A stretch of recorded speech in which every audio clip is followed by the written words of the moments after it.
Hello everyone. आरचल 6 की video series में आपका स्वागत है। इस वीडियो में सीखेंगे एनएफएस सर्वर का कॉन्सेप्ट एंड एनएफएस सर्वर का ये सीरीज का पहला वीडियो है।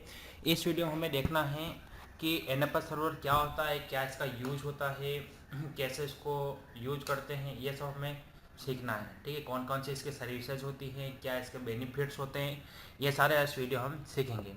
तो बेसिकली हम बता दें कि NFS stands for network file system, यानी एक तरीका है जिससे आप क्या कर सकते हो, रिमोट होस्ट के फाइल सिस्टम को आप अपने मशीन पर माउंट करवा सकते हो।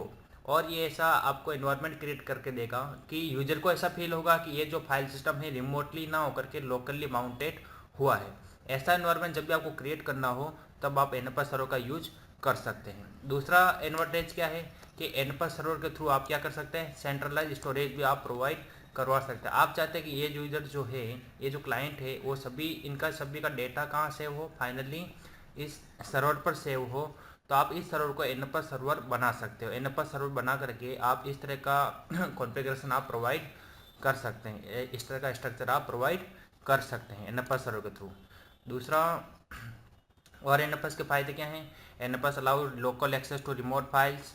It uses standard client server architecture for file sharing between all Unix या एनआईएक्स बेस्ड मशीन्स। एनआईएक्स यानी यूनिक्स और लिनक्स दोनों में यूज होता है ये। With NFS it is not necessary that both machine run on the same OS, यानी जब आप एनएफएस यूज कर रहे हैं तब आपको ऐसा कंपलसरी नहीं है कि दोनों मशीन पर सेम ओएस हो, यानी डिफरेंट ओएस हो तब भी आप यूज कर सकते हैं। With the help of NFS we can configure centralize storage solutions, यानी एनएफएस के थ्रू हम क्या कर सकते हैं, सेंट्रलाइज स्टोरेज सॉल्यूशंस आप क्रिएट कर सकते हैं। Users get that data irrespective of physical locations, आज यूजर आसानी से अपना डेटा एक्सेस कर सकता है। No manual refresh needed for new files, यानी आपको बार बार जैसे ये आपने सर्वर बना रखा है और इस पीसी ने एक्सेस, इस क्लाइंट ने उसको एक्सेस किया उस सर्वर शेयर को, एनएफएस शेयर को, बाद में उसमें इसने कोई फाइल क्रिएट की। अब वही फाइल इसको देखनी है तो इसको बार बार मैन्युअल रिफ्रेश करने की जरूरत नहीं, वो ऑटोमेटिक वहाँ पे डिस्प्ले हो जाएगा। ठीक है, जबकि विंडोज़ में क्या होता है, जब भी आप कोई नई फाइल क्रिएट करेंगे किसी शेयर में तो उसको एक्सेस करने के लिए आपको रिफ्रेश करना पड़ता है। ऐसा एनएफएस में ज़रूरी नहीं है, उसकी नीड आपको नहीं है। ठीक है, इसके अलावा जो नए वर्जन है एनएफएस के वो ACL भी सपोर्ट करते हैं, एपिसोड सपोर्ट करते हैं, रूट माउंट भी सपोर्ट करते हैं। ठीक है, और आप एनएफएस को फायरवॉल और कैरबरोज के थ्रू सिक्योर भी कर सकते हैं। ठीक है, इसके अलावा एक बात आप ध्यान रखिएगा कि एनएफएस आप जब भी माउंट करें, एनएफएस के थ्रू आप जब भी किसी को शेयर कर रहे हैं तब वो क्या करता है कि क्लाइंट को ऑथेंटिकेट प्रिविलेज जो देता है वो क्लाइंट को देता है, न कि किसी यूजर को। यानी अगर आपने इस क्लाइंट को जैसे कोई फोल्डर एनएफएस शेयर किया है, यहाँ से कोई डायरेक्टली आपने शेयर की है, कोई फाइल सिस्टम आपने यहाँ से शेयर किया है और इस क्लाइंट को आपने फुल अथॉरिटी दी है, तो इस क्लाइंट पर किसी भी यूजर से आप उसको एक्सेस कर सकते हैं। यानी ये जो आप प्रिविलेज दोगे यहाँ से वो उस क्लाइंट को मिलेगा, न कि किसी स्पेसिफिक यूजर को। ठीक है, ये एनएफएस का सबसे बड़ा डिसएडवांटेज है। ठीक है, यानी जब भी आप एनएफएस शेयर कर रहे हैं तब आप ये ध्यान रखिएगा कि किस क्लाइंट को कौन सा प्रिविलेज देना है। यानी आप पूरे नेटवर्क को एक जैसा प्रिविलेज दे सकते हो, आप यूनिक किसी क्लाइंट को यूनिक प्रिविलेज देना चाहते हैं तो वो भी आप दे सकते हो। ठीक है, और उसके बाद में एनएफएस की कुछ सर्विसेज होती है जैसे पोर्ट मैप, एनएफएस और आरपीसी माउंटेड। तो पहली जो सर्विस है पोर्ट मैप, ये सर्विस का काम क्या होता है कि एक पोर्ट मैपिंग का काम करती है। जैसे कि कोई क्लाइंट कोई भी रिक्वेस्ट कर रहा है एनएफएस शेयर को एक्सेस करने के लिए, तो क्लाइंट के द्वारा प्रोवाइड की गई रिक्वेस्ट को ये करेक्ट आरपीसी प्रोग्राम के साथ मैप करता है। अगर ये सर्विस काम नहीं कर रही है तो पोर्ट मैपिंग होगी नहीं, और पोर्ट मैपिंग नहीं हुआ तो आपका एनएफएस काम नहीं करेगा। दूसरा कि आरचल 6 में पोर्ट मैप को रिप्लेस किया गया है आरपीसी बाइंड के साथ, यानी आरचल 6 से पहले जितने भी वर्जन है उसमें आप पोर्ट मैप यूज कर सकते हैं, पोर्ट मैप यूज होता था, और बाद में आरचल 6 में पोर्ट मैप की जगह आरपीसी बाइंड यूज होता है। अगर आप एनएफएस वर्जन 4 यूज करें तो उसमें आरपीसी बाइंड या पोर्ट मैप की कोई ज़रूरत नहीं है। ठीक है, और उसके बाद में एनएफएस क्या करती है, it translate remote file sharing request into request on the local file system. यानी जो भी क्लाइंट रिमोटली किसी होस्ट को कि फाइल सिस्टम को एक्सेस करना चाहता है तो उसको ट्रांसलेट करता है, ठीक है, और वो सर्विस प्रोवाइड करता है उसको। फिर उसके बाद RPC mounted, this service responsible for mounting and unmounting of file system.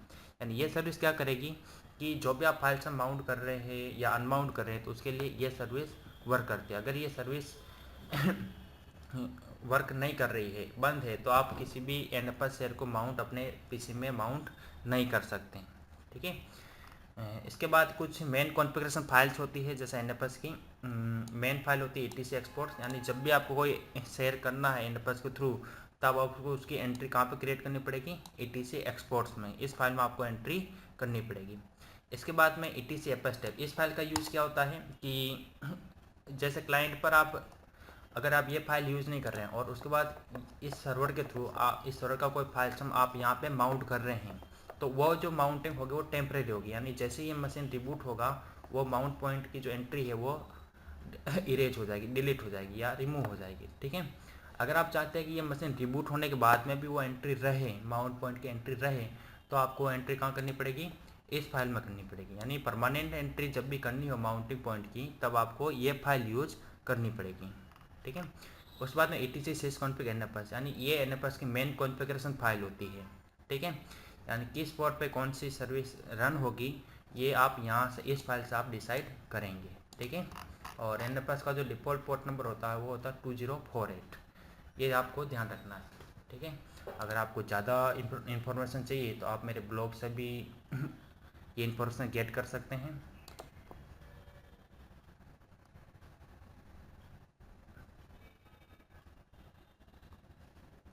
Blog open करने के लिए सिंपली आपको गूगल में लिखना है सुमेर सिंह टावर और ब्लॉग, ये इतना लिखोगे तो आपको ये ब्लॉग ओपन हो जाएगा। सॉरी, यहाँ पर क्लिक करना है तो यहाँ पर मेरा ब्लॉग ओपन होगा और यहाँ से आप NFS सर्वर कॉन्फ़िगरेशन पर क्लिक कीजिए तो यहाँ पर आपको सारी डिटेल उसको मिल जाएगी। यानी सॉरी, NFS सर्वर का जो डिफ़ॉल्ट पोर्ट नंबर होता है वो TCP 2049 होता है, ठीक है। ये आपको ध्यान रखना, आप यहाँ से डिटेल्स और भी प्राप्त कर सकते हैं, ठीक है।